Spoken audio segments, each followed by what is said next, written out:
Assalamualaikum warahmatullahi wabarakatuh. Hai, aku Nafisa Dani Putri Ardira, biasa dipanggil Nafisa, NIM 20200010003. Oke teman-teman, di sini aku bakal sharing-sharing ilmu atau berbagi sedikit ilmu yang aku tahu, yaitu tentang asal-usul perkembangan podcast. Menarik banget kan? Oke, langsung aja.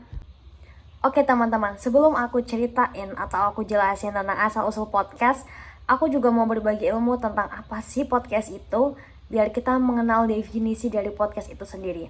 Oke, podcast itu memiliki arti konten audio dengan format mirip dengan radio yang bisa streaming atau di-download melalui internet untuk dikonsumsi para pendengar.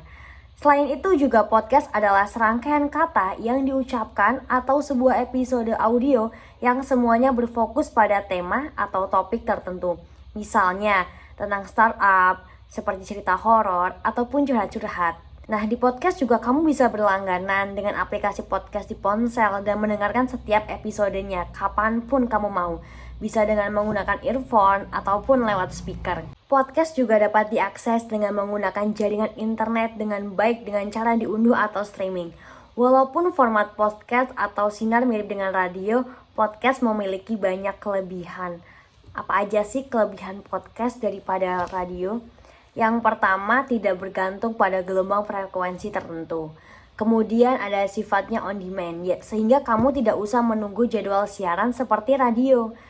Lalu ada topik yang dibahas secara variatif, kemudian juga fleksibel tergantung mood. Kamu bisa menemukan misalnya kamu lagi galau, kamu bisa cari ini podcast-podcast yang tentang galau, atau kamu lagi happy, semangat, atau kamu butuh motivasi, itu semua ada di podcast. Kemudian format yang variatif dari yang pendek hingga yang berjam-jam. Oke, next, selanjutnya kita langsung ke intinya aja, yaitu apa sih asal-usul podcast itu? Oke, setiap harinya jumlah podcast terus bertumbuh. Menurut Apple Podcast, lebih dari 2 juta acara dan 40 juta episode podcast tumbuh secara eksponensial. Terlepas dari pengguna istilah podcast yang baru muncul di awal tahun 2000-an, konsep podcast itu sebenarnya sudah ada sejak lama. Sebelum kemunculan internet, ada istilah yang sebenarnya memiliki ide sama dengan podcast, yaitu audio blogging. Konsep ini ada awal sejak tahun 1980-an dan membuka jalan bagi banyak orang untuk berbagi pikiran dan pengalaman dengan orang lain lewat rekaman audio. Sayangnya, audio blogging tidak berumur panjang karena kurangnya sarana distribusi. Pertumbuhan media kemudian menghentikan audio blogging selama kurang lebih 20 tahun. Pada bulan Oktober 2001, Apple meluncurkan perangkat portable pertama mereka yang ditujukan untuk mendengarkan musik, iPod namanya. Ini bisa dibilang sebagai permulaan sederhana yang menciptakan revolusi di industri musik. Kehadiran iPod juga membuat konsep transfer audio blogging ke MP3 player kemudian menjadi lebih mudah untuk dilakukan. Setelah kemunculan dan popularitas istilah podcast pada akhir tahun 2004, penyediaan layanan podcast pertama sebelum tahun 2004 berakhir, istilah podcast yang muncul di pencarian Google mencapai 100.000.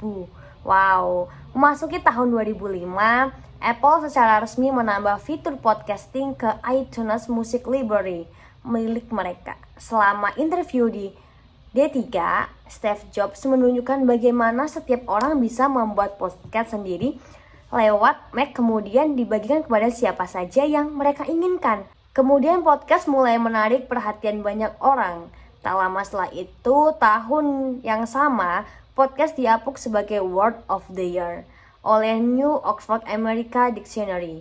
Ini sekaligus mengukuh posisi podcast sebagai tren media baru yang sudah akan menjadi konsumsi halayak ramai di ujung jari mereka. Oke, gitu teman-teman, tadi asal-usul podcast. Terus aku juga mau sharing nih tentang apa sih manfaat dari kita itu mendengarkan podcast. Yang pertama, menemani kegiatan seharimu pastinya kan, jadi kalian nggak boring. Terus kedua, mengurangi screen time, jadi kita akan berfokus pada mendengar, tidak melihat layar HP terus. Terus yang ketiga, dapat ilmu baru langsung dari pakarnya. Yang keempat, untuk podcaster mengembangkan brand image dan awareness.